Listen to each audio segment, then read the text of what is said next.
भूपेंद्र हुड्डा आज हरियाणा का धृतराष्ट्र है और बीजेपी के साथ मिलकर चाल चलता है। यहाँ की समस्या एक नशे की है, नशे का कारोबार ये बचपन से करते आ रहे हैं। ये काम क्या करते थे? जिसको पॉलिटेक्निकल कॉलेज नाम नहीं आता, जिसको हिंदी बोलनी नहीं आती, जाके विधानसभा में क्या बोलेगा, क्या चीफ सेक्रेटरी से बात करेगा? ये तो हवलदारों के साथ बात करने वाले लोग हैं। मैं पूछ रहा भरता क्या खातर छिड़ रहे, बोलो झंडा लगाओ, लोग देखेगा और बटोड़ा पर भी लहर चलन लग रही है। सबसे पहले तो मैं सब भाइयों के देखने वाले सभी भाई बहनों को मेरी राम राम। मैं पिछले जब से चुनाव शुरू हुआ है तब से मैं यहाँ गांव में जा रहा हूँ और आगे भी हम पूरा प्रचार करेंगे, जलसे करेंगे गांव गांव में, कोशिश है हमारी। जहां तक चुनाव की बात है तो अभय सिंह चौटाला एक तरफा चुनाव है। देखो, जब सामने दो ही पार्टी चुनाव लड़ रही हो जोर से, तो कुछ लोग जिनको अभय सिंह जी को वोट नहीं देना वो भरत सिंह को ही देंगे। तो इसलिए डायरेक्ट जब चुनाव होता है तो मुकाबला तो बन जाता है, लेकिन कम से कम हम तो अब की बार सबसे ज्यादा मार्जिन वोटों से जीतेंगे। कारण क्या है जीतने का? कांग्रेस की लहर है, बीजेपी सत्ताधारी पार्टी है, फिर आप और 20 साल तक अभय चौटाला विधायक रहे हैं। लोगों बार बार आ रही है कि विधायक ने संभाला नहीं है, काम नहीं किए हैं। कहाँ लहर है? लहर लूर कुछ नहीं है। और कहाँ, जहां तक काम की बात है, हरियाणा के अंदर 89 विधानसभा में एमएलए अलग है और पूरे हरियाणा की अगर कोई आवाज बनाए तो अभय सिंह चौटाला बनाए।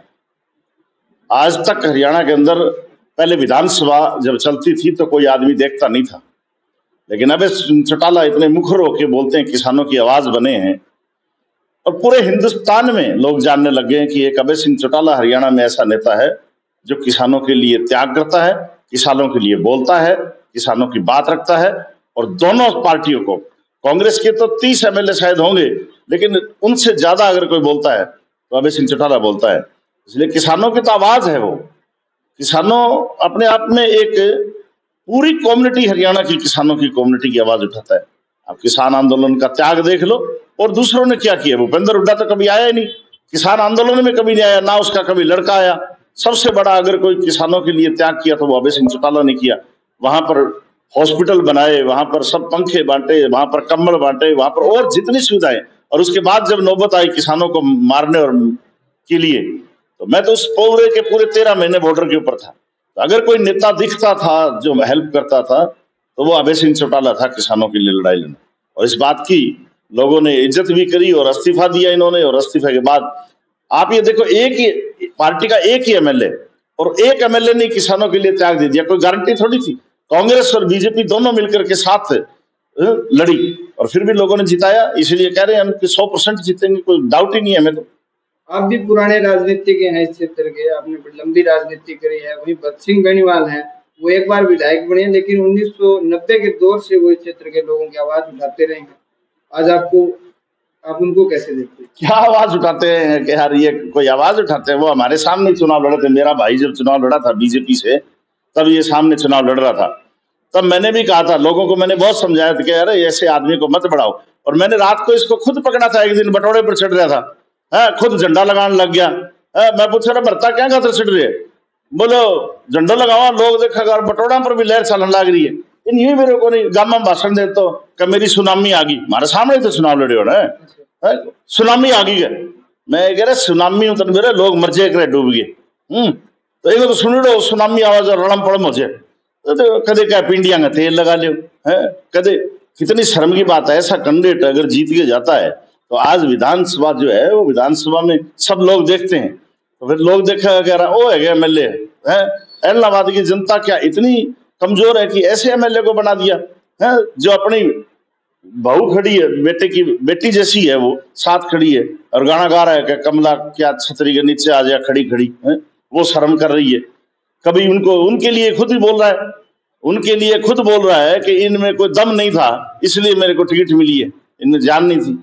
तो आज जो सबसे बड़ी बात है, भूपेंद्र हुड्डा जो कांग्रेस में जो ऐसे जो लोग हैं, एक जेपी है, मेरे सामने लोकसभा में उम्मीदवार था वो, वहां पर ऐसा ही वो है भरता और वो जैसे दोनों भाई लगते हैं ऐसे वो है। वो बोलता है शैलजा के खिलाफ, शैलजा को जाति सूचक उसने गालियां निकाली है।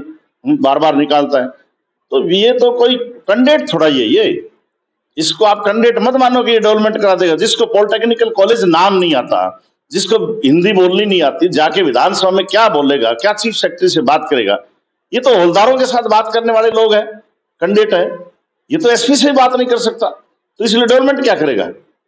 अब इससे पूछ लो कि यहाँ की समस्या जो है सबसे ज्यादा, यहाँ की समस्या एक नशे की है। नशे का कारोबार ये बचपन से करते आ रहे हैं। ये काम क्या करते थे भाई? भरत सिंह पहले क्या काम करता था? भरत सिंह पहले फरार रहता था, उसके बाद ये सब इनके भाई और मिलके दारू के ठेके तो लेते हैं। गुंडागर्दी, ये कहता है कि पवन गुंडागर्दी करता था, तो तुम क्या करते थे? तुम फिल्मों में काम करते थे।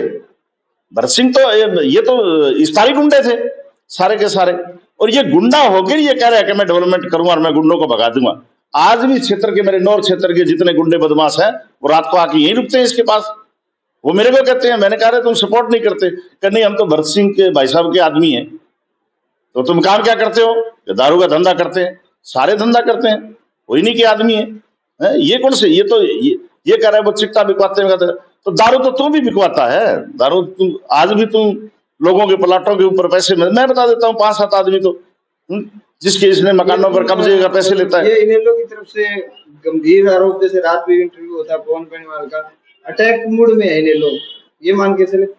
नहीं, काहे के अटैक में? तो बात तो बतानी पड़ेगी ना, इसमें अटैक क्या है? जी जी, इसमें अटैक नहीं है, इसमें तो बात बतानी है। हम जनता को बताना चाहते हैं कि आपकी डेवलपमेंट कौन करवा सकता है, आपकी डेवलपमेंट की सोच किसकी है, यहाँ पर सोच कौन ऐसा आदमी हो सकता है? भरत सिंह तो एमएलए बन जाए तो उसको जाके हाथ फैलाना है। अभय सिंह को मुख्यमंत्री बनना है, आज वो मुख्यमंत्री के दार है। आज अभय सिंह चाहे तो वो चीफ सेक्रेटरी को यहीं बैठे लाइन पर ले सकता है। ये तो चीफ सेक्रेटरी का दरवाजा ही नहीं जानता। आज सबसे बड़ी हमारे क्षेत्र की जो चिट्टा की प्रॉब्लम है, दूसरी प्रॉब्लम है हमारी सेम की।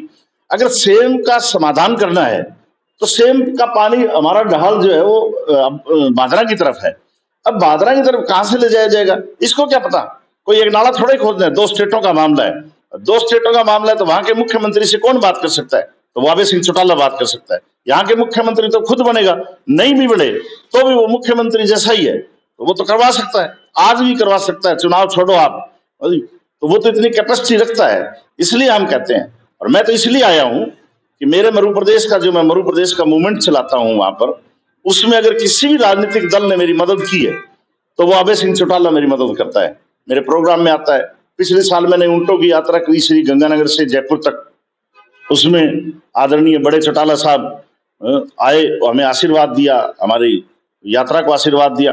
तो मैं तो इसके लिए आता हूँ। और दूसरा है कि हमारे जो नौर में जो चिट्टा जाता है वो सारा इसी क्षेत्र से ही जाता है। इसी क्षेत्र के ये लोग भेजते हैं जिनको इनका संरक्षण है, और इसको अगर कोई बंद करवा सकता है तो वो अभय सिंह चौटाला करवा सकता है। अभय सिंह चौटाला अगर सीएम बनेगा तो निश्चित तौर पर हमारे नौजवान बचेंगे।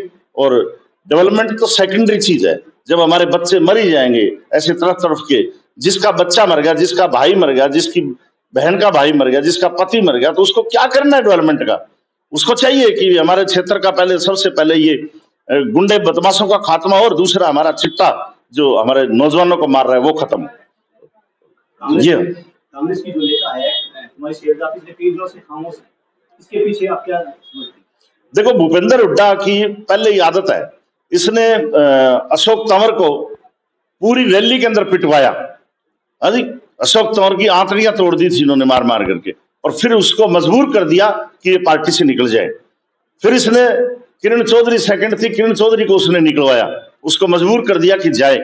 आज शैलजा का इतना अपमान कर रहा है, वो 3 लाख वोटों से जीती हुई यहाँ पर है, और शैलजा का अपमान वो इसलिए कर रहे हैं किसी तरह शैलजा को निकाला जाए, इतना मजबूर कर दें कि शैलजा को निकल जाए।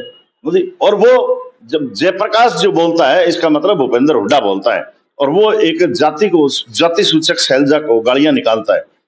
कई मंचों पर उसकी वीडियो वायरल हुए। तो ये तो अशोक गहलोत, ये क्या नाम है इसका, भूपेंद्र हुड्डा की जो है चाल है कि किसी तरह इनको पार्टी से आउट किया जाए। इस पार्टी पर मैं और मेरा बेटा, उसके अलावा उसको कुछ नहीं दिखता है।